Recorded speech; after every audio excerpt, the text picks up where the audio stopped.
ವಿಧಾನ ಪರಿಷತ್ ವಿಪಕ್ಷ ನಾಯಕನ ಆಯ್ಕೆಗೆ ಬಿಜೆಪಿ ಸಾಕಷ್ಟು ಕಸರತ್ತನ್ನ ಮಾಡ್ತಾ ಇದೆ. ಕೋರ್ ಕಮಿಟಿ ಸಭೆಯಲ್ಲಿ ಹೊಸ ನಿರ್ಧಾರಕ್ಕೆ ಕಮಲ ಪಡೆ ಈಗ ಬದ್ಧವಾಗ್ತಾ ಇದೆ. ಅರ್ಹರ ಹೆಸರನ್ನ ಶಿಫಾರಸು ಬದಲು ವಿಚಾರವಾಗಿ ಈಗ ನೇರವಾಗಿ ಪ್ರಸ್ತಾಪಿಸೋದಕ್ಕೆ ನಿರ್ಧಾರವನ್ನ ಮಾಡಲಾಗಿದೆ. ವರಿಷ್ಠರೆದುರು ನೇರವಾಗಿ ಹೆಸರಿಟ್ಟು ಒಪ್ಪಿಗೆ ಪಡೆಯುವಂತಹ ಸಿದ್ಧತೆಯನ್ನ ಈಗ ಕಮಲ ಪಾಳ್ಯ ಮಾಡಿಕೊಂಡಿದೆ. ಹೆಸರು ಫೈನಲ್ ಮಾಡಿದ ಬಳಿಕ ಆಯ್ಕೆಯಾದವರ ಘೋಷಣೆಯನ್ನ ಮಾಡಲಾಗುತ್ತೆ. ಯಾರ ಹೆಸರು ಫೈನಲ್ ಆಗಿದೆಯೋ ಅವರ ಹೆಸರನ್ನ ಪ್ರಕಟ ಮಾಡ್ತಾರೆ. ಮುಂದಿನ ವಾರದಲ್ಲಿ ವರಿಷ್ಠರ ಭೇಟಿಗೆ ಪಕ್ಷದ ರಾಜ್ಯಾಧ್ಯಕ್ಷರಾಗಿರುವಂತಹ BY ವಿಜಯೇಂದ್ರ ಅವರು ತೆರಳುತ್ತಾರೆ. ಅಧಿವೇಶನಕ್ಕೂ ಮುನ್ನ ಮೇಲ್ಮನೆ ವಿಪಕ್ಷ ನಾಯಕನ ಆಯ್ಕೆ ಮಾಡಬೇಕಾಗುತ್ತೆ. ಈಗಾಗಲೇ ಕೋಟಾ ಶ್ರೀನಿವಾಸ ಪೂಜಾರಿ ಅವರು ರಾಜೀನಾಮೆ ಕೊಟ್ಟಿರೋದ್ರಿಂದ ಅವರು ಸಂಸದ ಆಗಿ ಆಯ್ಕೆ ಆಗಿರೋದ್ರಿಂದ ಆ ಸ್ಥಾನಕ್ಕೆ ಈಗ ಯಾರನ್ನ ಆಯ್ಕೆ ಮಾಡೋದು ಅನ್ನೋದೇ ಕಸರತ್ತಾಗ್ತಾ ಇದೆ. ಜುಲೈ 15ರಿಂದ ಆರಂಭವಾಗಲಿರುವಂತಹ ಮಳೆಗಾಲ ಅಧಿವೇಶನ ಏನಿದೆ, ಅಧಿವೇಶನಕ್ಕೆ ವಿಪಕ್ಷ ನಾಯಕ ಬೇಕು. ಈಗ ವಿಧಾನ ಪರಿಷತ್ನ ವಿಪಕ್ಷ ನಾಯಕನ ಸ್ಥಾನ ಖಾಲಿಯಾಗಿ ಉಳ್ಕೊಂಡಿದೆ. ಆ ಸ್ಥಾನಕ್ಕೆ ಒಂದ್ ಕಡೆ CT ರವಿ, N ರವಿಕುಮಾರ್ ಇವರಿಬ್ರು ಕೂಡ ರೇಸ್ನಲ್ಲಿದ್ದಾರೆ ಅನ್ನುವಂಥ ಮಾಹಿತಿ. ಹಾಗಾದ್ರೆ ಯಾರನ್ನ ಆಯ್ಕೆ ಮಾಡಬೇಕು ಅನ್ನೋದೇ ಈಗ ಕಮಲ ಪಡೆಗೆ ಒಂದು ರೀತಿ ಚಾಲೆಂಜ್ ಆಗಿಬಿಟ್ಟಿದೆ.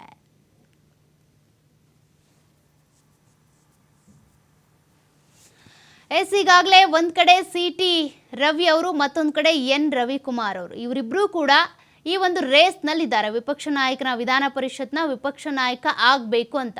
ಮತ್ತೊಂದು ಕಡೆ CT ರವಿ ಅವರು ಚುನಾವಣೆಯಲ್ಲಿ ಸೋತಿದ್ದಾರೆ, ಅವರಿಗೆ ಸ್ಥಾನಮಾನ ಕೊಡಬೇಕು ಅನ್ನುವಂಥದ್ದು ಕೂಡ ಕಮಲ ಪಾಳ್ಯದಲ್ಲಿ ಲೆಕ್ಕಾಚಾರ ಇತ್ತು. ಹಾಗಿದ್ರೂ ಕೂಡ ಈಗ ಯಾರಿಗೆ ಸ್ಥಾನ ಕೊಡುವಂಥದ್ದು ಅನ್ನೋದೊಂದು ಚರ್ಚೆ ಆಗ್ತಾ ಇದೆ. ವರಿಷ್ಠರು ಇದ್ರ ಬಗ್ಗೆ ಏನು ತೀರ್ಮಾನ ತೆಗೆದುಕೊಳ್ತಾರೆ ಅನ್ನೋದೇ ಕುತೂಹಲ ಇದೆ. ಈ ಬಗ್ಗೆ ಡೀಟೇಲ್ಸ್ ಕೊಡ್ತಾ ಹೋಗ್ತಾರೆ ನಮ್ಮ ಪ್ರತಿನಿಧಿ ರಾಕೇಶ್, ಈಗಾಗಲೇ ವಿಧಾನ ಪರಿಷತ್ನ ವಿಪಕ್ಷ ನಾಯಕನ ಆಯ್ಕೆಗೆ ಅಂತ ಬಿಜೆಪಿ ಪಾಳ್ಯದಲ್ಲಿ ಸಾಕಷ್ಟು ಸರ್ಕಸ್ ಆಗ್ತಾ ಇದೆ. ಕೆಲವರ ಹೆಸರು ಮುಂಚೂಣಿಯಲ್ಲಿ ಇದ್ರೂ ಕೂಡ, CT ರವಿ, N ರವಿಕುಮಾರ್ ಅವರ ಹೆಸರು ಇದ್ರೂ ಕೂಡ, ಆದರೆ ಕನ್ಫ್ಯೂಷನ್ ಅಲ್ಲಿ ಇದ್ದಾರೆ. ಯಾರನ್ನ ಆಯ್ಕೆ ಮಾಡಬೇಕು ಅಂತ ಒಬ್ರಿಗೆ ಕೊಟ್ರೆ ಇನ್ನೊಬ್ರಿಗೆ ಅಸಮಾಧಾನ. ಹಾಗಾಗಿ ವರಿಷ್ಠರು ಏನು ಹೇಳ್ತಾರೆ, ಇದಕ್ಕೆ ಸಂಬಂಧಪಟ್ಟಂತೆ ಏನೆಲ್ಲ ಡೀಟೇಲ್ಸ್ ಇದೆ, ಡೆವಲಪ್ಮೆಂಟ್ಸ್ ಏನಾಗಿದೆ ಅಂತ?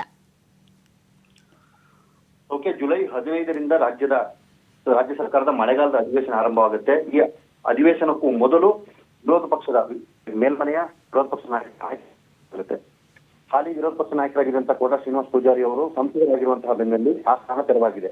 ಅದಕ್ಕೆ ಬಿಜೆಪಿಯಲ್ಲಿ ಮೇಲ್ಮನೆಯೊಳಗೆ 3 ಪ್ರಮುಖರ ಹೆಸರು ಪ್ರಸ್ತಾಪವಾಗಿತ್ತು. ಈಗ ಆ ಪ್ರಮುಖರಲ್ಲಿ ರವಿಕುಮಾರ್ ಮತ್ತು ನಾರಾಯಣ ಸ್ವಾಮಿ ಅವರ ಹೆಸರು ಅಂತಿಮವಾಗಿದೆ.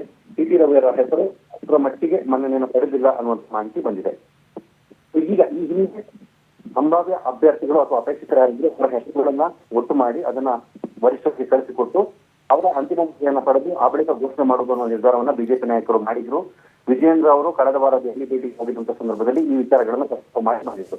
ಅದಾದ ಬಳಿಕ ವಿಶೇಷ ಕಾರ್ಯಕ್ರಮ ಸಭೆ ನೀಡಿತ್ತು. ಸಭೆಯ ನಂತರದಲ್ಲಿ ಒಂದು 9 ಆಗಮಿಸಿದಂತಹ ವಿಶೇಷ.